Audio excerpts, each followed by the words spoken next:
Hi అండి, అందరికి నమస్కారం. ఈరోజు స్పెషల్ గుడ్డు పొంగనాల కర్రీ. దీనికోసం ముందుగా ఆనియన్స్, పచ్చిమిర్చి చిన్నగా కట్ చేసుకొని పక్కన పెట్టుకోండి. తర్వాత ఒక బౌల్లో కొద్దిగా వాటర్ వేసుకొని పసుపు, ఉప్పు, కారం వేసుకొని ఒక 5 ఎగ్స్ వేసుకొని బాగా కలుపుకోండి. తర్వాత 2 టేబుల్ స్పూన్ల శనగపిండి కూడా వేసుకొని కట్ చేసుకున్న ఆనియన్స్, పచ్చిమిర్చి కూడా వేసుకొని దోశ బ్యాటర్ లాగా బాగా బీట్ చేసుకోండి.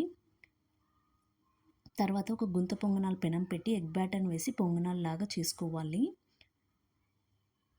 నెక్స్ట్ ఒక పెనం పెట్టి ఆయిల్ వేసిన తర్వాత పోపు దినుసులు వేసి ఆనియన్స్, మిర్చి, కరివేపాకు, అల్లం వెల్లుల్లి పేస్ట్ వేసి ఫ్రై చేయండి. ఇందులో టమాటా ప్యూరీ కూడా వేసి మిక్స్ చేయండి.